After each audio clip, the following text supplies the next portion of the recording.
J'étais perdu, tu m'as trouvé. J'étais perdu, tu m'as trouvé. De toi j'étais si éloigné. J'étais perdu, tu m'as trouvé. Alors je t'offre un chant. J'étais aveugle, mais là je vois. J'étais aveugle, mais là je vois. Tu as posé ta main sur moi. J'étais aveugle, mais là je vois. Alors je t'offre un chant. Alors je t'offre un chant. Alors je t'offre un chant. J'étais sans vie, tu m'as sauvé. J'étais sans vie, tu m'as sauvé. Je te donne mon être entier. Je te donne mon être entier. Dieu reçoit mon être entier. Alléluia, Alléluia, que ma vie t'élève un chant. Alléluia, Alléluia, que ma vie t'élève un chant.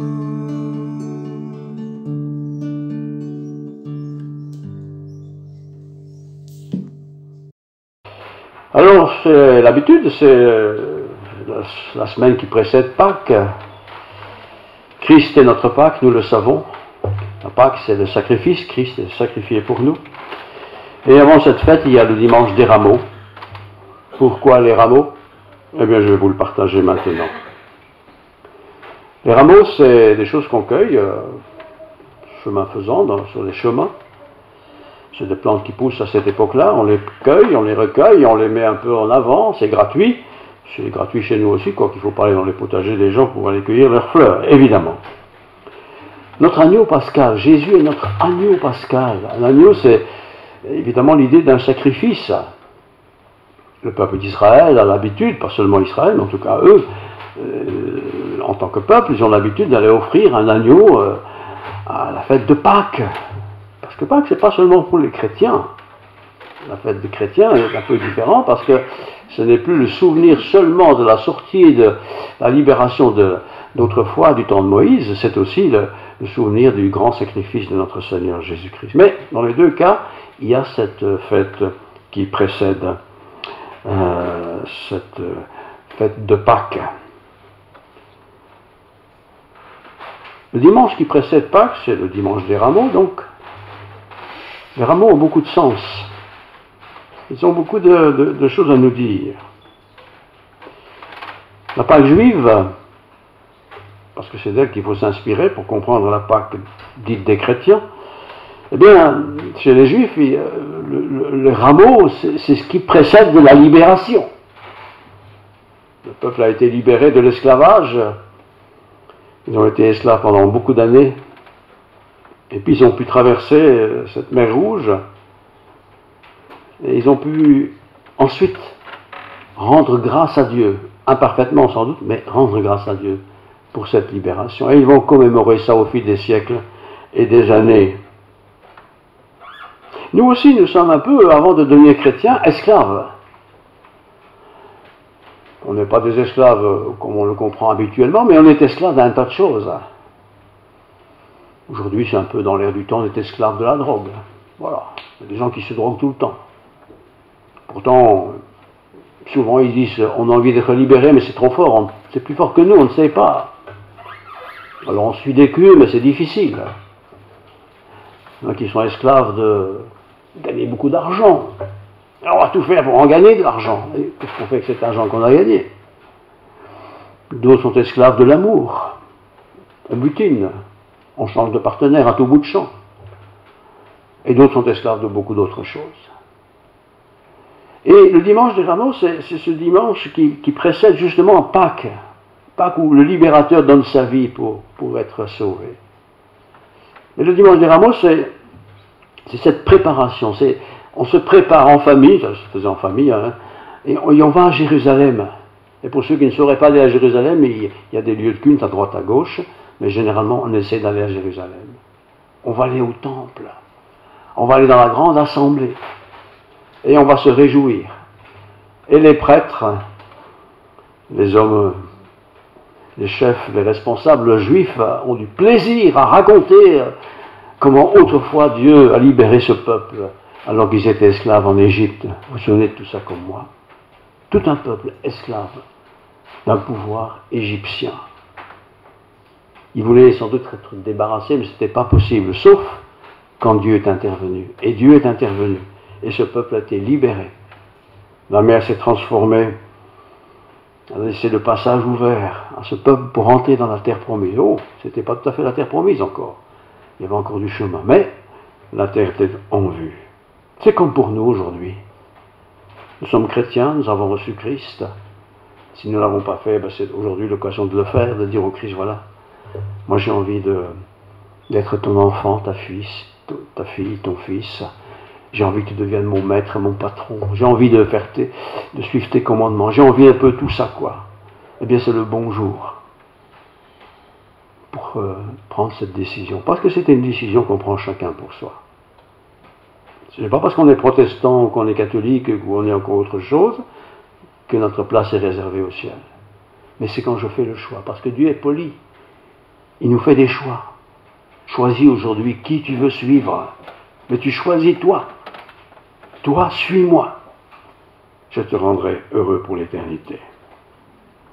Et la Pâque, c'est celle que l'on connaît généralement, c'est cette Pâque qui nous rappelle le Christ qui a été crucifié. Mais plus profondément, c'était pour le peuple hébreu, d'abord, mais aussi pour beaucoup de nations, c'était le souvenir de cette grande libération que Dieu a opérée pour ce peuple qui avait été esclave pendant 400 ans. Ça fait beaucoup de générations.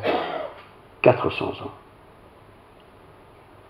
Quand on est esclave, c'est la corruption, c'est la souffrance, c'est l'inespérance d'avoir une autre vie.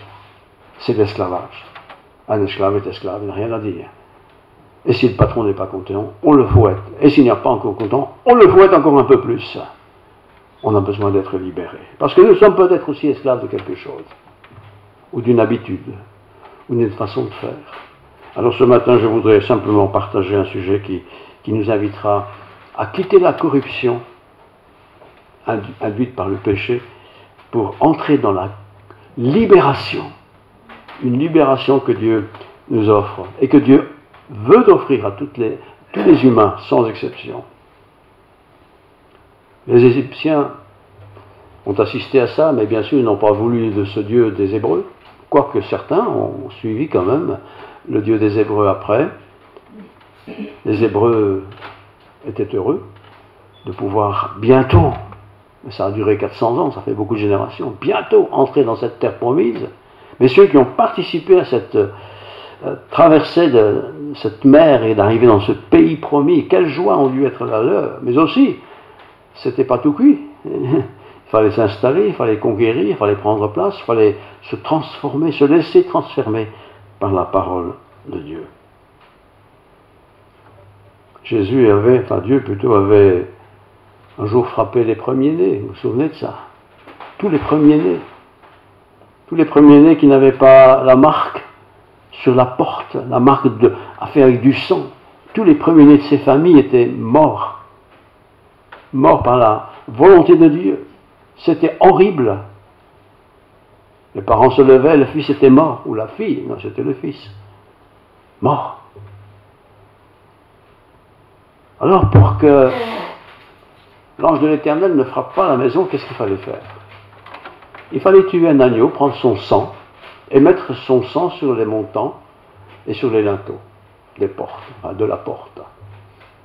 Et quand l'ange destructeur passait et qu'il voyait ce sang sur le linteau, sur les montants sur le linteau, il n'y avait pas de mort.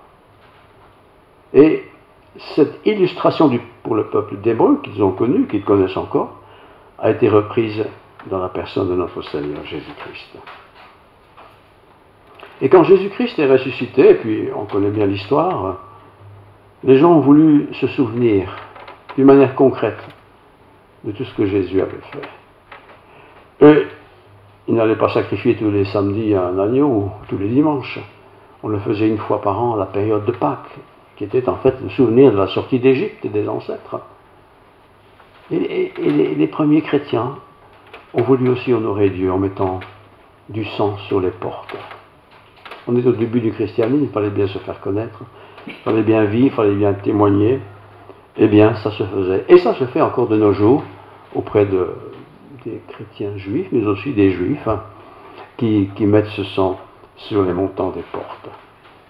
Et quand ce sang était mis sur le montant des portes et sur les linteaux, eh bien, tous ceux qui le voyaient savaient que ces gens-là, donc les propriétaires de cette maison, les habitants de cette maison, étaient soit des descendants d'Israël, soit peut-être des chrétiens qui s'étaient convertis et qui voulaient aussi continuer ou commencer cette tradition en mettant du sang sur la porte.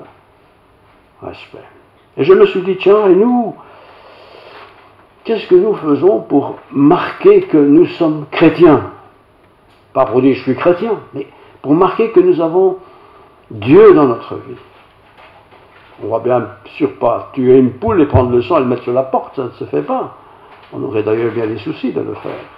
Mais qu'en fait-on? Qu'est-ce qu'il y a de particulier chez nous? En fait, à l'époque, chez les Juifs, et tout au long de l'histoire, ceux qui mettaient le sang savaient qu'il y avait du danger. Le danger possible, c'était que des mécontents ou des râleurs ou des ennemis viennent massacrer les gens à l'intérieur de ces maisons. On assiste d'ailleurs ces jours-ci à des choses semblables. On entre dans une salle de fête, vous l'avez vu comme moi, vous l'avez entendu comme moi, on se dit en quelques minutes, quelques personnes assassinent une foule de gens qui venaient pour se réjouir. Je ne sais pas si on est dans les temps de la fin. Quand j'étais petit, on le disait déjà. Mais pour Dieu, le temps est court. Et c'est pourquoi Dieu dit, c'est aujourd'hui le bon jour pour faire le bon choix. Alors on n'est pas là pour prendre une poule, lui couper la tête et récupérer le sang et le mettre sur la porte. C'est pas ça que nous devons faire, parce que Christ a souffert une fois pour toutes. Ça suffit. Le sang du Christ, on n'en a pas. Alors qu'est-ce qui illumine notre porte, notre maison, notre foyer, notre travail, notre relation avec les autres? Qu'est-ce qui illumine cela? Quand les Égyptiens voyaient ces Juifs sacrifier un animal, ils n'ont pas été informés, j'imagine, mais quand ils voyaient partout sous les portes ce sang qui avait été placardé, qui avait été peint sur les linteaux et sur les montants, ils se disaient, mais qu'est-ce qui se passe chez eux? Ils l'ont vite compris. Parce qu'ils ont compris que chez eux, donc ceux qui n'étaient pas juifs, qui ne suivaient pas la loi juive, eh bien, tous leurs fils premiers-nés, mâles, garçons donc, mouraient pendant cette nuit-là. Ils n'ont rien fait, particulier, mais ils sont morts. Et ceux qui avaient imité les juifs, en regardant un peu les juifs, qu'est-ce qu'ils font? On va faire la même chose. Eux, leurs fils n'étaient pas morts. N'ayons pas peur de manifester notre foi. On n'est pas obligé de faire comme tout le monde. On n'est pas obligé de copier les autres. On n'est pas obligé de faire des grimaces ou d'illustrer sa maison d'une manière particulière pour faire partager ce qu'on est. De toute façon, la foi, comment est-ce qu'on l'obtient? La foi vient de ce qu'on entend, et ce qu'on entend vient de la parole de Dieu. Nous devons communiquer cette parole de Dieu. Alors ce sang qui était mis sur les portes à l'époque, et même au travers des âges, demandaient un sacrifice. Et le sacrifice, c'était un agneau. Pas n'importe quel agneau. Il ne fallait pas que l'agneau soit handicapé, il ne fallait pas que l'agneau soit mal foutu. Il fallait qu'il soit un mâle d'un an, non, je ne dirais pas au jour près, je n'en sais rien, mais en tout cas d'un an. Et le sang de cet agneau était placardé, badigeonné sur l'entrée de la porte. Grossièrement, certainement. Et puis les gens mangeaient l'agneau, pas de gaspillage quand même. Mais ceux qui passaient dans la rue, ils n'étaient pas tous juifs. Et s'ils étaient juifs, pas tous n'étaient pas obéissants au commandement de Dieu. Ça les faisait râler sûrement. Encore un fanatique, encore un tordu dans sa tête. Mettre ça sur les portes, à quoi ça sert? Ben, ça servait au départ pour l'ange de l'Éternel, qui lorsqu'il voyait ce sang sur les portes, n'entra pas et ne tua pas le fils aîné. Mais ceux qui n'y croyaient pas, ceux qui disent que tout ça ne sert à rien, eh bien malheureusement leur fils aîné était mort par la puissance de Dieu. Notre Seigneur Jésus-Christ, quand il a été crucifié, eh bien, il n'était pas le seul à être crucifié, mais c'était le seul juste à être crucifié. Il n'a commis aucune faute, c'est comme un agneau, il n'a commis aucune faute, un agneau. Il est sacrifié parce qu'il est sacrifié. Le Christ était sur cette croix, quoi. Et quand il a dit cette prière qui a été rapportée, « Père, je remets mon esprit entre tes mains. Pardonne-leur, ils ne savent pas ce qu'ils font. » Quelle parole, alors que lui, il agonise. Hein. Quand on a un petit clou dans le doigt, ça fait mal. Vous imaginez l'horreur. Il y avait deux brigands à côté de lui qui devaient aussi souffrir, qui se lamentaient, qui même critiquaient Jésus. « Allez, descends, libère-nous !» Ils croyaient même qu'ils étaient capables. Hein. Puis la foule qui est là, les soldats qui chipotent, qui crient, machin et tout. Puis la foule qui est là, qui veut venir voir ou pas voir, je ne sais pas, mais ça devait être chaud puisque c'est Jérusalem. C'était quand même une jour de fête, transformée en sacrifice. La Bible nous apprend que lorsque le peuple de Dieu se réunit, en tout cas dans l'Ancienne Alliance, mais ils ne pouvaient pas manger n'importe quoi. C'était des repas très spécifiques. Spécifiques, ordonnés par Dieu. On ne mangeait pas des steaks frites, hein. On mangeait des repas institués par Dieu. Pourquoi? Pour que ce ne soit pas le ventre qui soit bien nourri, mais que ce soit notre âme qui soit bien nourrie. Alors quand nous fêtons, comme c'est le cas aujourd'hui, le dimanche des Rameaux, qu'est-ce qui particularise ce jour avec d'autres dimanches? Est-ce que mes voisins savent, les miens ici, il n'y a pas de problème, il n'y en a pas, mais est-ce que mes voisins savent que, tiens, c'est un jour particulier pour moi? Noël, on connaît, hein, fête de Pâques, on connaît aussi, mais le dimanche des Rameaux, qu'est-ce que ça veut dire pour la plupart des gens, en tout cas dans nos pays? Et pour nous, chrétiens même, qu'est-ce que ça veut dire? Qu'est-ce qu'on va faire de spécial? Les Juifs, quand ils avaient le dimanche des Rameaux, qui voulaient se souvenir des choses d'autrefois, d'abord, il fallait sacrifier un animal. On prenait le sang, on le mettait sur les portes. C'était déjà quelque chose de fort. On se réunissait et on confessait aussi ses péchés. Et on ne les confessait pas au petit coin de la rue, hein. On les confessait ensemble. Un homme avec sa femme, les enfants avec les parents, enfin tout ça. Les voisins aussi. Voilà. On devait confesser tout ça, c'est-à-dire reconnaître tout ça. Dieu accordait son pardon, bien sûr. Alors bien sûr, chez les Juifs comme chez nous, il y a des gens qui n'y croient pas. Donc il y a, sur 10 maisons, il y en a peut-être 9 où on fait le service et puis une qu'on ne le fait pas, il n'y a rien. Ils n'y croient pas, c'est pas leur truc. C'est pas leur truc. Autrefois, quand l'enregistreur passait, qui voyait qu'il n'y avait rien, le fils aîné de la maison mourait par la puissance de Dieu. Oh, quelle puissance, mais quel terrible événement pour cette famille. Aujourd'hui, c'est dimanche, les églises sont ouvertes, de quelque confession que ce soit, les églises sont ouvertes, et on va prêcher, on va parler de Dieu, on va chanter, on va toutes sortes de choses. Très bien, très bien. Mais est-ce que j'ai reçu de la part du Seigneur le joug qui me conduit? Prenez sur vous mon joug. Le joug, c'est un peu pesant, hein. Mais ça sur le coup des animaux, c'est des animaux, c'est lourd quand même, ça guide, ça permet de guider, ça permet d'arrêter, ça permet d'avancer. Quel est mon joug? Qu'est-ce qui me guide? Qu'est-ce qui me conduit? La paix ne s'acquiert pas avec les années. La paix, est-ce que ça me donne de la joie? Oui, un peu sans doute. Mais cette couronne que je veux porter, mais je ne vais pas porter une couronne d'épines, ça fait trop mal. Mais quand même, le Christ a porté cette couronne. Et ceux qui l'ont rencontré ont même pris des petits bâtons et paf, un coup sur la couronne, ces épines entraient encore dans le cerveau un peu plus. Il n'y en avait pas qu'une, hein, c'était beaucoup. Et il n'est pas sorti une lamentation de la bouche du Seigneur. C'est incroyable ça. Comment faisait-il, quoi? Moi j'ai un petit bobo de rien du tout, je fais « Oh, il fait mal !» Regardez, il est là. Pas une blague, c'est un vrai bobo. Mais c'est rien.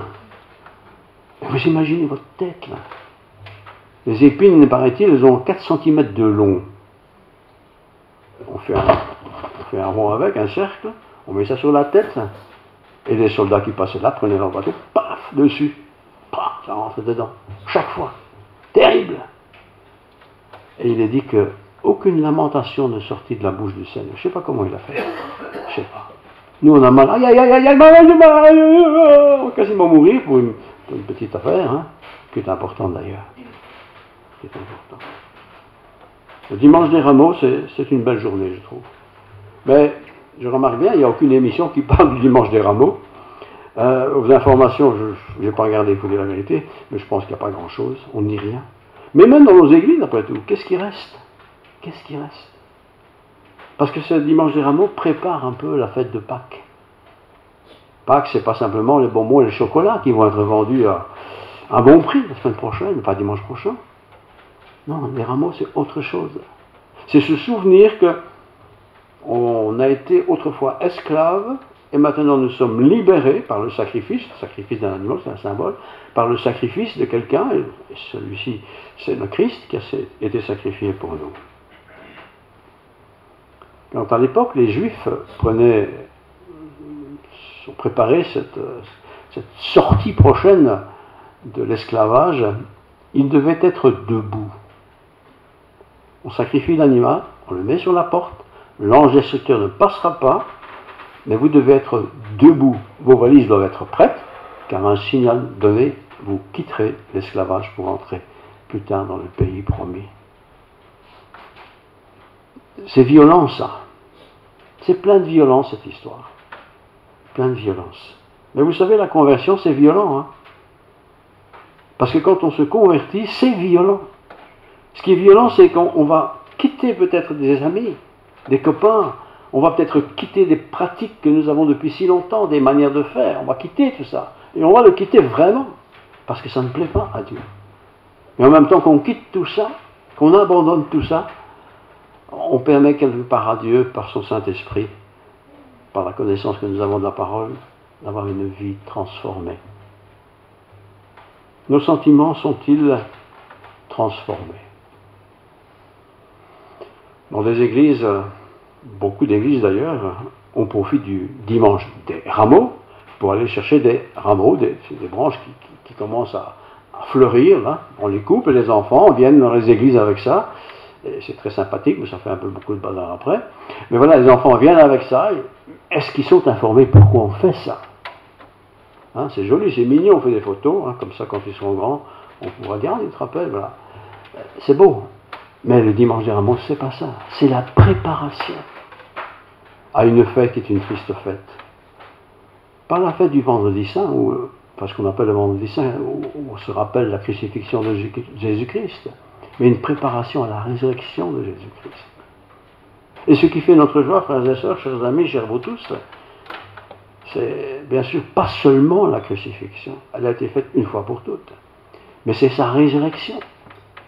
Parce que si Jésus n'avait pas ressuscité, s'il n'avait pas repris vie, comme promis, comme annoncé, c'est comme si le peuple d'Israël avait mis le sang des sacrifices sur les portes et qu'il n'ait pas été sauvé parce que l'ange destructeur serait entré dans ces maisons et aurait massacré tous ces hommes de cette maison. Mais Dieu est un Dieu de parole. Je me permets de vous lire encore un texte dans l'épître de Jean, 1 Jean 4,10. Voilà.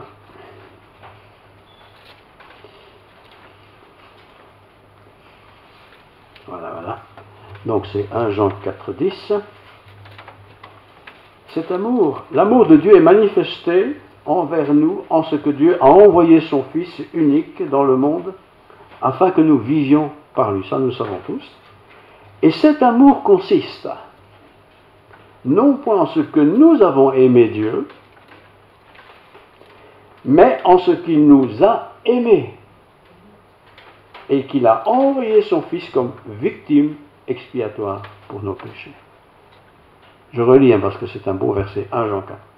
Et cet amour, l'amour de Dieu, consiste non pas en ce que nous avons aimé Dieu, c'est pas parce qu'on est un peu religieux si vous voulez, mais en ce qu'il nous a aimés en envoyant son Fils comme victime expiatoire pour nos péchés.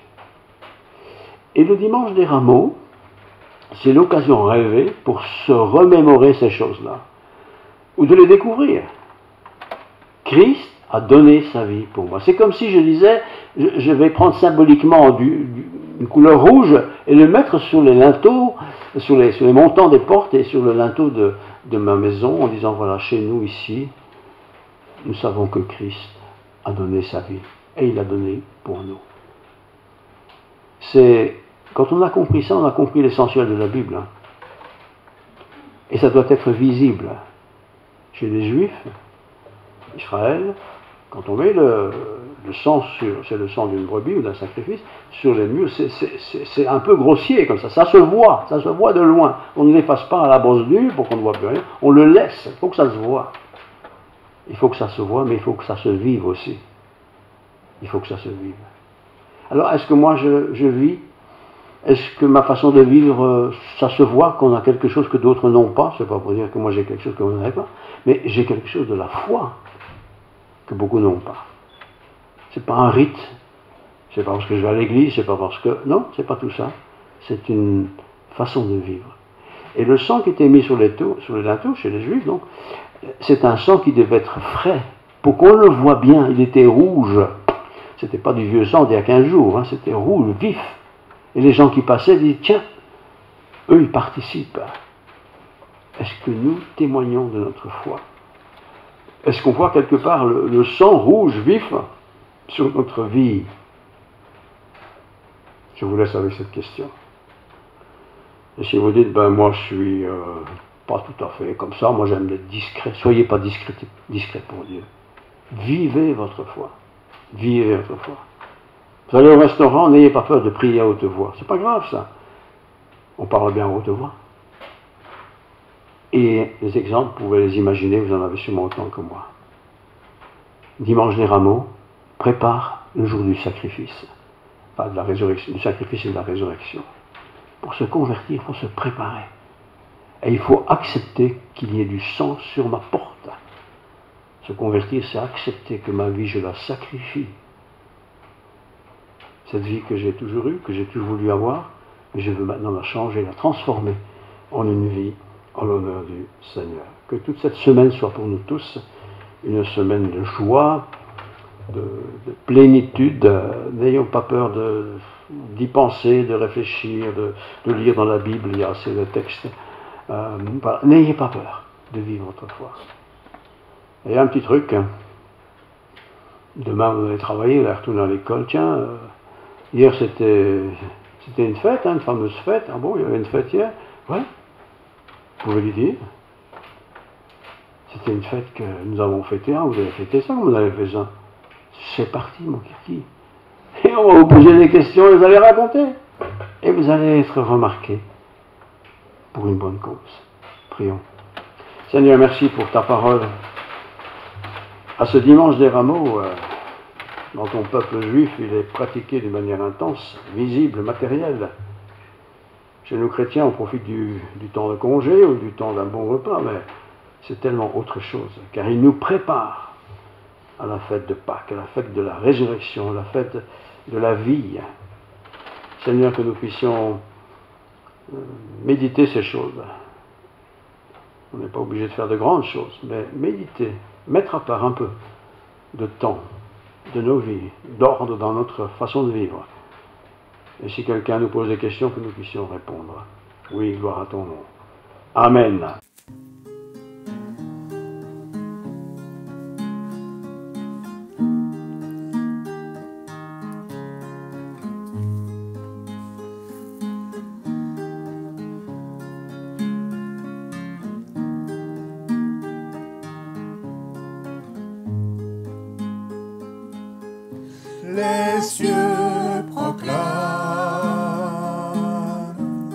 la gloire du ressuscité. Rien n'est égal à la beauté du Seigneur. À jamais il sera, l'agneau sur le trône, sur le trône. je fléchis le genou, pour l'adorer lui seul. Je veux chanter la gloire du ressuscité, l'agneau immolé nous a rachetés pour Dieu. À jamais tu seras, l'agneau sur le trône, je fléchis le genou, pour t'adorer toi seul. Les cieux proclament la gloire du ressuscité. Rien n'est égal à la beauté du Seigneur. À jamais il sera, l'agneau sur le trône, je fléchis le genou, pour l'adorer lui seul.